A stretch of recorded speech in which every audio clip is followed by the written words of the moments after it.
Number 1, the adjustable crowbar. I was worried that it wouldn't be durable enough, but that worry was unfounded. Although it's a tool that literally gets hammered, it's actually held up well.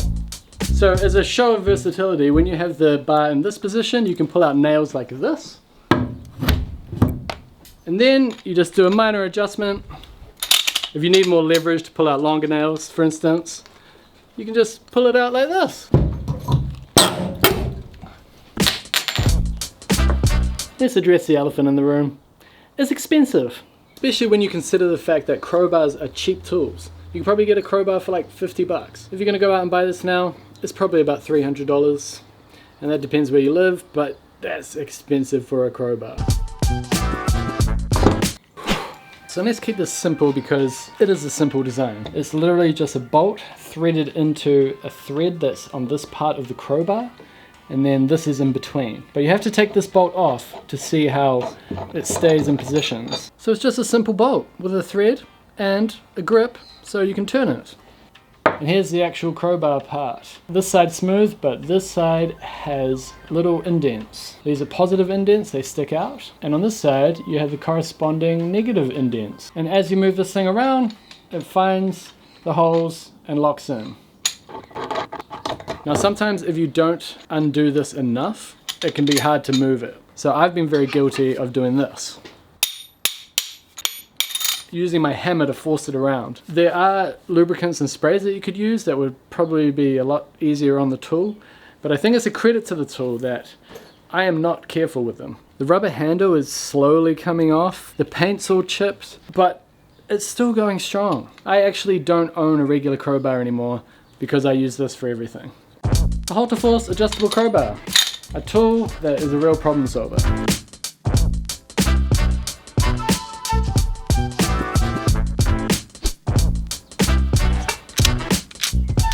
Tool number 2 is the margin marker. So the margin marker makes a very common carpentry job much easier.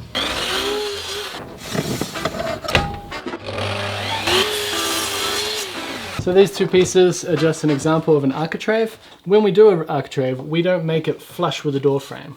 We put a little gap to offset it.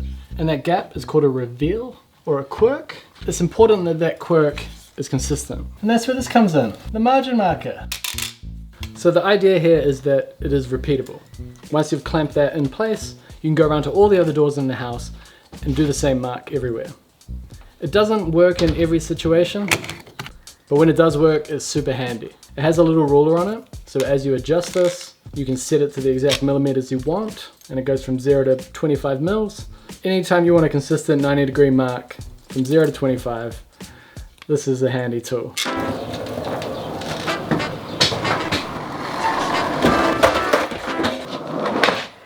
So we did get by before the margin marker, and the way we did that was with the combination square. You just loosen the little vise thingy that's in here, you slide it to the distance you want, let's say it's 4 mil, and then you mark it around your doors and windows much the same way you would with the margin marker. The benefit of this tool though is quicker. It's just a handy little inexpensive invention that makes your job easier. It's a problem solver.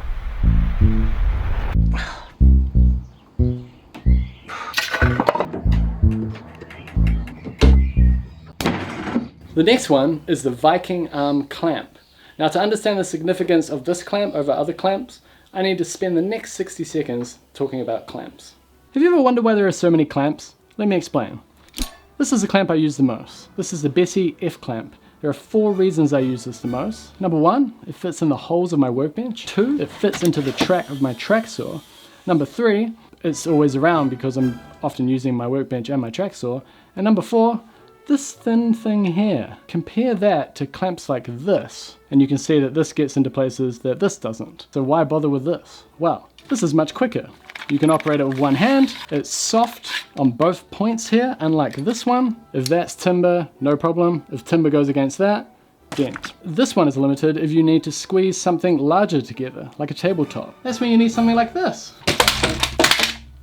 Or this. And another thing that this kind of clamp has is the fact that it is reversible. Clamps can also become spreaders and also lifters if you think about it, but this isn't very stable.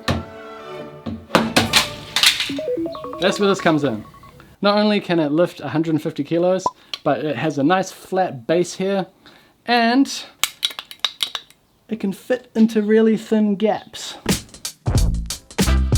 Now why would you need a clamp to fit into really small gaps? Hanging doors. This is fantastic for putting on the floor, cranking it up, supporting the door, taking the hinges off. That holds it for you. Also installing windows and doors.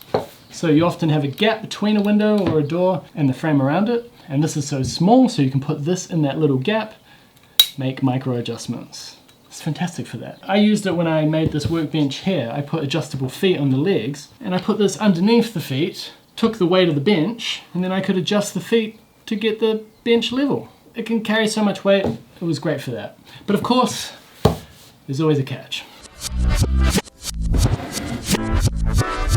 It's expensive. It's really, really expensive. Now I've seen this clamp anywhere from 350 to 400 New Zealand dollars. So I don't know what that is where you are. And maybe you get a better deal where you are. In New Zealand, things are generally more expensive than everywhere else anyway. Now, between you, me, and the elephant post here, there is an alternative. They have imitation ones of these now, and some of them are as low as 30 New Zealand dollars. Fat Max do a version of it for like $150, I think, for a 2-pack. But I don't know how I would feel if I invented a product and then all these people just made copies of my product and sold it for a fraction of the price. I'd be pretty annoyed. And I can't really vouch for the quality of any of those alternatives. I've been using this one for a couple of years and it's great. There is one small failing on it that I fixed with a cable tie. That little cable tie stops the handle from sliding completely off the rail. That's about the only thing that's gone wrong. It's very solid. I'll leave that up to you. If you want to get an alternative lifting arm that isn't made by them, you can save a lot of money. Or you can get a completely different product that does a similar job and save a lot of money as well. But before we discuss problem-solving tool number 4, I can solve another one of your problems, and that's your horrible website. The solution is Squarespace. So you have a terrible website, but you're too busy with your business. You've got other things to do. You haven't got time to sit there, learn how to code, figure out a website. Well, today's sponsor will help you. That's because Squarespace is an all-in-one platform where you can build your online presence and run your business. All you need to do is come up with the images and some text, and you can put it into their portfolios and galleries and showcase your work in the most professional way possible. They've even got thousands of templates for you to choose from, so you don't even need to come up with a layout for the website. It's there too. And if you have a custom domain already, they have domain transfer. You can swap it right over to Squarespace. And if you don't have a custom domain, you can search for one using Squarespace. And if you've got something to sell, Squarespace have e-commerce functionality built in, including all the major payment services. And if it's a service you're trying to promote, you can even invoice your clients from your Squarespace website. And they have a free trial, so you've got nothing to lose. But make sure, once you're ready to launch your website, go to squarespace.com/Scott Brown Carpentry, and you can save 10% off your first purchase of a website or domain. So the inflatable air wedge is a tool that has been around for quite a while now, but it does the same job as the Viking arm, just slightly differently, and cheaper as well. So because it's so thin, it can fit into tight gaps just like the Viking arm, so it's good for doors and windows for the same reason. And like the Viking arm, it can lift heavy things. So it's attached to these little inflatable pushers here, and you just pump it up.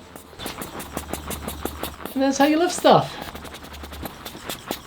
So it's great for windows because you can get a couple of them, maybe even 4 of them, and you can put them on each corner of the window, and then pump, pump, pump, micro adjust, and get the window sitting just right before you pack and fix it. And then once you're done, press this little button here.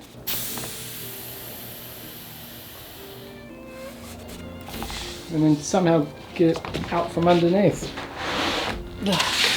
Inflatable air wedge. But if you are going to buy one of these, make sure you get the updated one that has the metal valve at the bottom here. This pump here had the rubber plug, and it's very easy to lose it. The metal one, far more sturdy.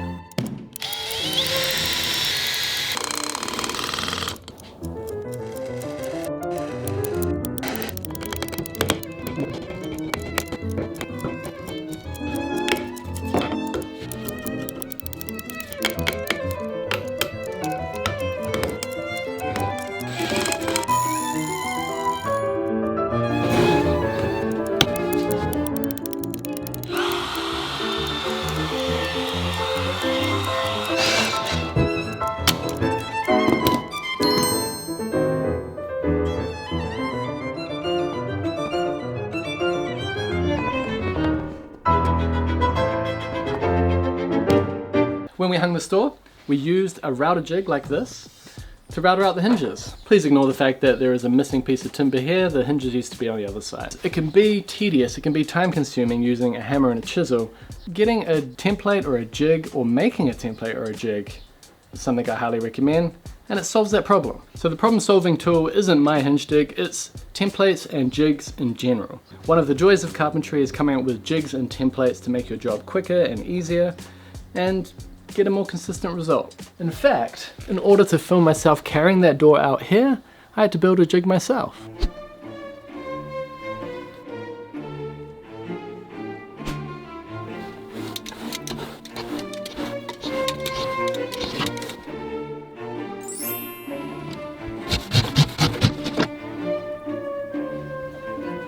This is Terralana wall insulation. I use it in a lot of my videos.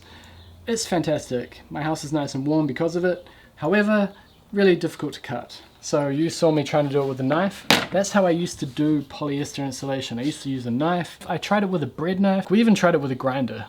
Again, didn't work. However, these insulation saws solve the problem. It's literally just a wavy blade cut at different angles to create a serration. And as long as you have a nice flat table like the one I made with something to hold it down, you can cut right through easily. Oh, and by the way, I made a YouTube short about cutting this kind of insulation where I used this saw. However, I had this massive steel clamp that was air compressed, and it pressed the steel bar against the insulation, allowing you to just focus on cutting. And predictably, you know what YouTube shorts are like, a lot of people got very angry in the comments and said, oh my god, a $5,000 kit for something so simple, oh, you're a moron.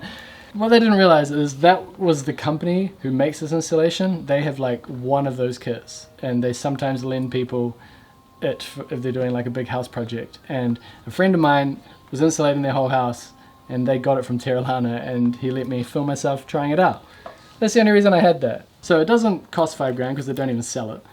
And it wasn't even a cutter, it was just an insulation holder.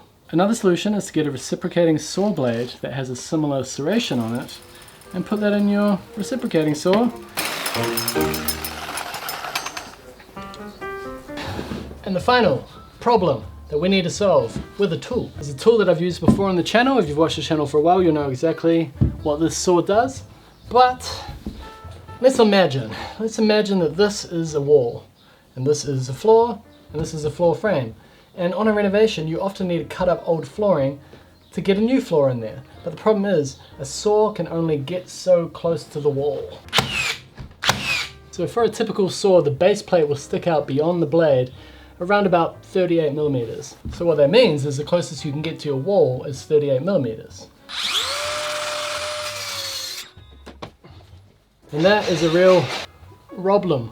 What is the solution? This special saw from Makita is the Makita HS006G. I'm reading it off the model right now. This is a Japan only tool. I ordered it off eBay Japan at an inflated cost after shipping and all the rest of it. But now that I've ordered it, I have a base plate removable saw. So the base plate moves and you pull this and it tilts the way that you usually can't tilt, with the motor down. Now we can cut that floor up.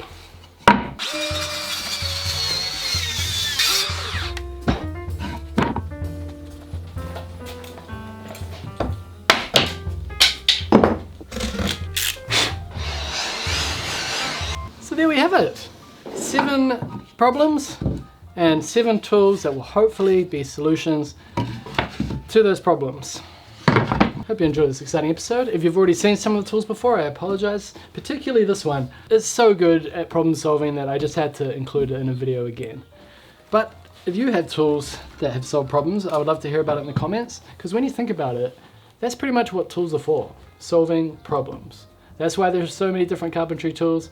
If you're a builder, you'll know you need to fill a shed with tools just to do your job, because you're just problem solving all day. So this is a long list that could just keep going. I'll put links below to all the different tools. If you're in New Zealand, I'll put links to Piranha Tools, my friend Gaston. If you want to support him, he sells some of these tools. And a lot of the people who watch my videos are overseas, so if that's you, I'll put links that you can check out as well. Thanks for watching, and I'll see you in the next exciting episode.